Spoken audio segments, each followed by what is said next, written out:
Hi! ಎಲ್ರಿಗೂ ನಮಸ್ತೆ. ಗುರುವಾರದ continue vlog. Vaibhav ಅದೆಷ್ಟು ಸಾರಿ ಐಡಿ ಕಾರ್ಡ್‌ನ ಹಾಳು ಮಾಡ್ಕೊಳ್ತಾನೋ ಗೊತ್ತಿಲ್ಲ. ಪದೇ ಪದೇ ರಿಪೇರಿಗೆ ಬರ್ತಾನೆ ಇರುತ್ತೆ. ಮತ್ತೆ ಅದನ್ನ ಕಿತ್ಕೊಂಡಿದ್ದ ಅದೆಲ್ಲದಕ್ಕೂ ಫೆವಿಕ್ವಿಕ್ ಹಾಕಿ ಅಂಟಿಸಿದ್ದಾಯ್ತು.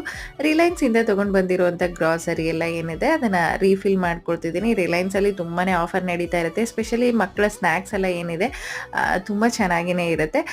ಕೆಲವೊಂದು ಸರಿ ಬೇಗ ಹೋಗ್ತೀವಿ, ಕೆಲವೊಂದು ಸರಿ ಲೇಟ್ ಆಗಿಬಿಡುತ್ತೆ. 2 ಮಂತ್ಸ್ ಪ್ಲಸ್ ಆಗುತ್ತೆ ಅಂತ ಹೇಳಿ ಸ್ವಲ್ಪ ಜಾಸ್ತಿನೇ ಸ್ನ್ಯಾಕ್ಸ್ ಐಟಮ್‌ನ ತಗೊಂಡು ಬಂದಿದ್ದು. ಮಕ್ಕಳಿಗೆ ಸ್ನ್ಯಾಕ್ಸ್ ಆಯಿತು, ಬಿಸ್ಕೆಟ್ಸ್ ಆಯಿತು ಕೊಡೋದೇ ಇಲ್ಲ ಅಂತಲ್ಲ, ಕೊಡ್ತೀನಿ. ಕೊಡೋ ಪ್ರಮಾಣ ಕಡಿಮೆ ಆಗಿರುತ್ತೆ. ಇನ್ನು ನಾನು ಎಷ್ಟೇ ತೊಗೊಂಬಂದಿಟ್ರು ಕೂಡನು ಮಕ್ಕಳು ತುಂಬಾನೇ ಮಿತವಾಗಿ ತಿಂತಾರೆ. ಅದೆಷ್ಟು ತಿನ್ನಬೇಕು ಅಷ್ಟೇನೆ. ಹಾಗಾಗಿ ಫ್ರೂಟ್ಸು, ವೆಜಿಟೇಬಲು ತುಂಬಾನೇ ಫ್ರೆಶ್ ಆಗಿತ್ತು ಅಂತ ಹೇಳ್ಬಿಟ್ಟು ತೊಗೊಂಡು ಬಂದಿದ್ದೆ. ಇನ್ನು ರೀಫಿಲ್ ಎಲ್ಲ ಮುಗಿಸ್ಕೊಂಡು ಸೊಪ್ಪು ತೊಗೊಂಡು ಬಂದಿದ್ದೆ. ಅದನ್ನು ಕ್ಲೀನ್ ಮಾಡ್ಕೊಳ್ತಿದ್ದೀನಿ. ದಾಳಿಂಬೆ ಹಣ್ಣು ತುಂಬಾನೇ ಚೆನ್ನಾಗಿತ್ತು. ಅದನ್ನು ತೊಗೊಂಡು ಬಂದಿದ್ವಿ. ಸೊ ಅದು ಬಾಕ್ಸಿಗೆ ಬರುತ್ತೆ ನಾಳೆಗೆ ಅಂತ ಹೇಳ್ಬಿಟ್ಟು ಅದನ್ನು ಕ್ಲೀನ್ ಮಾಡ್ತಾ ಇದ್ದಾರೆ. Please subscribe. Thanks for watching.